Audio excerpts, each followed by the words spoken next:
cultura é o conjunto de padrões de comportamentos, as crenças, conhecimentos e os costumes de um determinado grupo social. E dentro disso estão as suas tradições e valores, sejam eles intelectuais, morais e espirituais.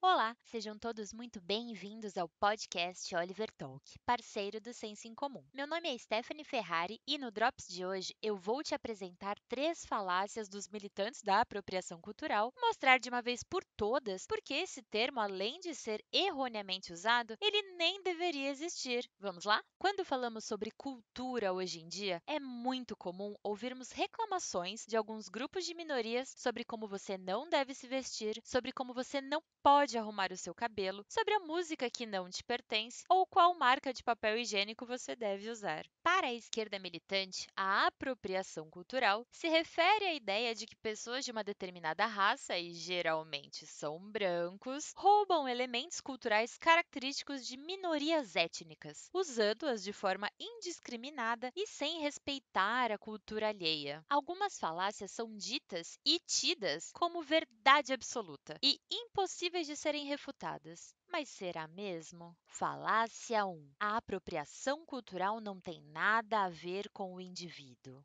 Tenta-se pregar que a apropriação cultural está para além do indivíduo isolado. Logo, para esse grupo de justiceiros sociais, não é aquela branca com câncer usando turbante, mas os brancos usarem adornos que caracterizam uma determinada raça. Veja, em qualquer um dos casos, sendo individual ou coletivo, estamos tratando da mesma questão, o fato de pessoas terem a sua escolha censurada em função de uma histeria coletiva. Então, nessa mesma linha de raciocínio, se a sociedade evolui de alguma forma por meio de um estudo feito por um negro, as outras pessoas de raças diferentes não poderiam se aproveitar desse estudo? Ou se estivermos falando de traços marcantes de gerações passadas? Vamos dar como exemplo aqui o uso do guarda-chuva. Na Mesopotâmia, há 3.400 anos, já existiam artefatos destinados a proteger a cabeça dos reis contra o sol. Posteriormente, na Grécia e em Roma, o guarda-chuva,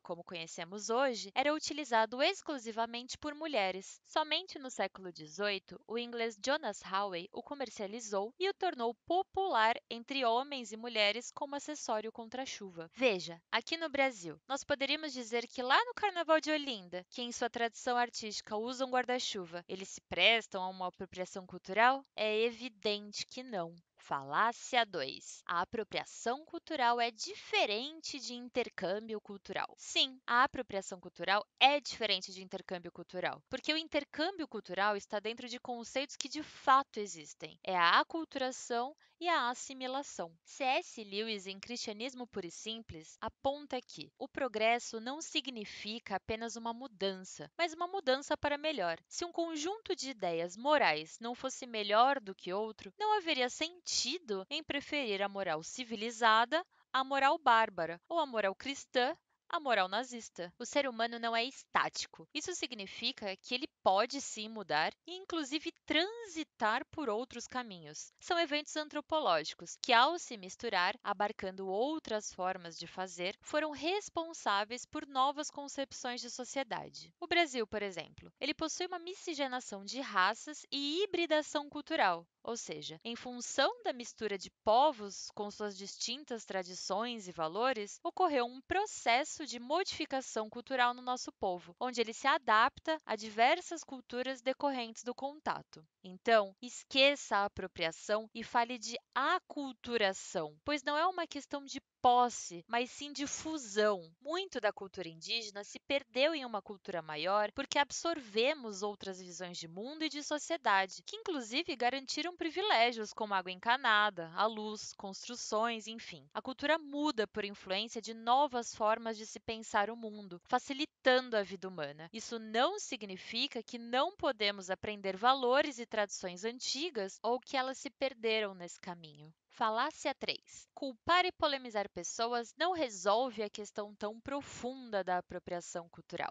Uma mulher branca usar estampa africana é bonito. Uma mulher negra usar é ser macumbeira. Eu li isso em alguma postagem da militância negra aí na internet e lhes digo que, dependendo da estampa, ambas podem ficar horríveis. Mas o fato é, existe diferença entre a fala pejorativa, o racismo, uma piada e constatações realizadas a partir de pré-conceitos, ou seja, um conceito prévio de alguma coisa. Não existe uma dominação histórica de uma cultura, porque quando essa mulher branca optou pela estampa africana, em linhas gerais, ela não saiu na rua para oprimir os negros ou para fazer chacota com as tribos africanas. Ela só quis usar a estampa que ela se sentiu bem em usar. Se existe um problema, o tal problema não é a escolha dela, mas como as outras pessoas recebem e interpretam as coisas. Veja, agora eu não posso fazer ou falar mais nada se eu a todo momento tiver que levar em consideração os sentimentos e frustrações alheias a mim. As pessoas sempre vão se magoar ou se ofender com alguma coisa, porque as pessoas interpretam e recebem a mensagem de forma diferente e alguma delas da maneira que lhes convém. Então é isso. Se toda essa bobagem de apropriação cultural for realmente levada a sério, então coisas cotidianas como calça jeans, a eletricidade, a penicilina, os antibióticos, aviões, não devem ser utilizados por qualquer outro público senão homens brancos ocidentais, já que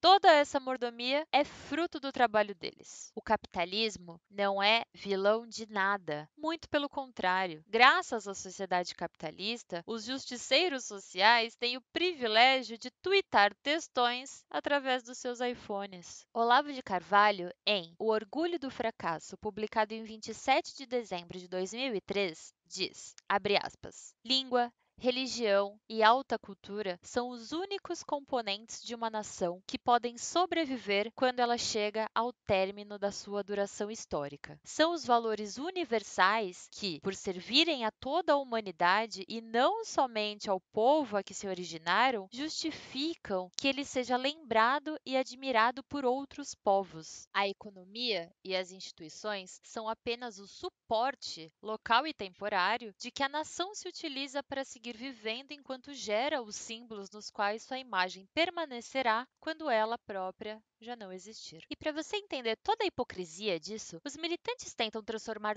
tudo o que é utilizado por diversos povos ao longo dos séculos em algo exclusivo de grupos oprimidos. E esses grupos de minorias militantes elegem seus símbolos de luta, como as tranças, o blues, a feijoada, chegando a amedrontar as pessoas por simplesmente gostarem de coisas que até pouco tempo todo mundo podia gostar. Então, meu caro ouvinte, fique atento e tente perceber como essa ladainha pode colocar em risco toda uma cultura para o futuro, mesmo que, na teoria, ela se proponha a fazer o contrário. Afinal de contas, se não existir mais a luta de raças, como a esquerda poderia gozar do racismo lícito?